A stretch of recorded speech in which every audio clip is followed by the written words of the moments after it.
नमस्कार। आज के इस दिलचस्प विश्लेषण में हम एक बेहद ही कमाल की कहानी पर चर्चा करने वाले हैं, जिसका नाम है गरीब की बारिश।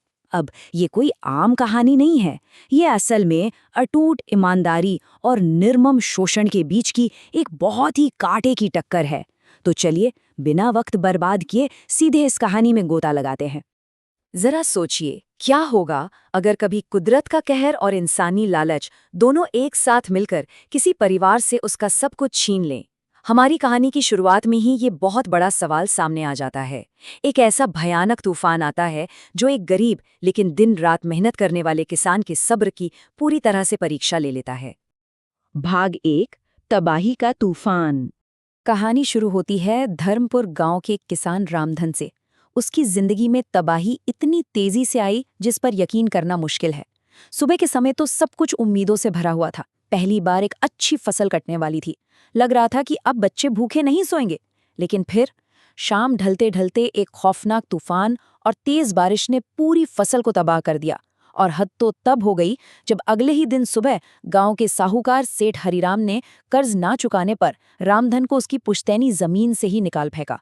मतलब पीढ़ियों की उम्मीदें सिर्फ 24 घंटे के अंदर मिट्टी में मिल गईं। मुझे कागज से मतलब है, भावना से नहीं। ये बेरहम शब्द थे उसी साहूकार सेठ हरिराम के।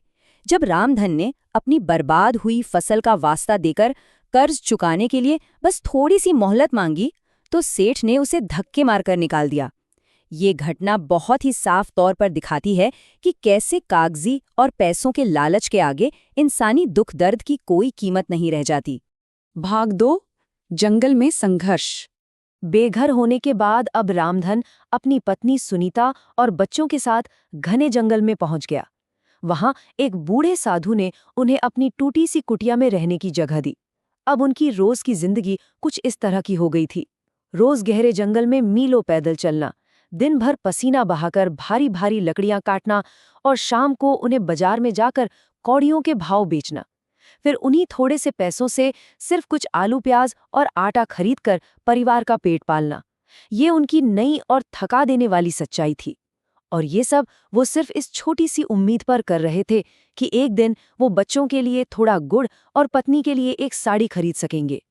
लेकिन इतने बड़े दुखों के पहाड़ के बीच भी इस परिवार को जिस चीज ने बांध कर रखा था, वो था उनका ये विश्वास कि हमारे पास कुछ भी नहीं है, लेकिन हम एक साथ हैं। यही सबसे बड़ी बात है। वो रूखी सूखी रोटियां खाकर भी बिना एक भी शिकायत किए इस मुश्किल वक्त का डटकर सामना कर रहे थे। उनकी ये हिम्मत वाकई हैरान कर देने वाली थी। भाग 3, सुनहरा रहस्य। अब कहानी में एक अचानक मोड़ आता है। एक दिन थोड़ी सी और लकड़ियों की तलाश में रामधन जंगल के बहुत अंदर चला जाता है और रास्ता भटक जाता है। आसमान में घने बादल छा जाते हैं और तेज बारिश शुरू हो जाती है। तभी उसे एक रहस्यमयी पीली रोशनी दिखाई देती है। जैसे ही वो उस रोशनी के पीछे जाता है, वो एक अजीब सी गुफा में पहुंचता है और वहां उसे पूरा का पूरा सोने से बना हुआ एक चमकता गांव दिखाई देता है। यहां से सब कुछ बदल जाता है। रामधन एक ऐसी जादुई दुनिया में कदम रखता है जहां उसे एक चमकती गुफा में एक बहुत ही दयालु और बूढ़े राजा के सामने पेश किया जाता है। तो आखिर ये सुनहरा गांव है क्या चीज? बूढ़े राजा ने रामधन को समझाया कि ये कोई मामूली जगह नहीं है।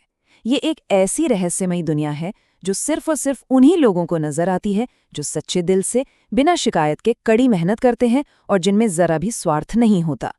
असल में ये जगह सच्चे और निस्वार्थ काम का इनाम देने वाला न्याय का एक प्रतीक है। भाग 4, ईमानदारी को मिला इनाम।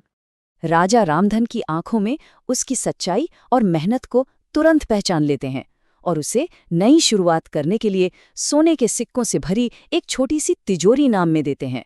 अब सोचिए, अचानक इतना सारा पैसा मिलने पर कोई क्या करेगा? रामधन ने इस पैसे को छुपाकर नहीं रखा। उसने सबसे पहले बाजार जाकर परिवार के लिए भरपेट राशन लिया, बच्चों के लिए कपड़े और पत्नी के लिए एक साड़ी खरीदी।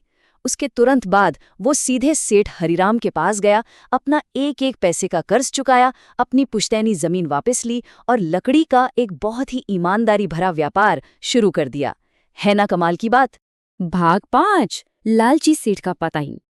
लेकिन रामधन की इस तेजी से बदलती किस्मत को देखकर सेठ हरिराम अंदर ही अंदर जल भुन गया। अब इन दोनों इंसानों का फर्क देखे। एक तरफ रामधन था, जिसके दिल में ऊपर वाले का शुक्र था और जो सिर्फ अपने परिवार का पेट पालना चाहता था। वहीं दूसरी तरफ सेठ हरीराम था, जिसके अंदर कभी न खत्म होने वाला लालच और पैसा बटोरने की हवस भरी थी।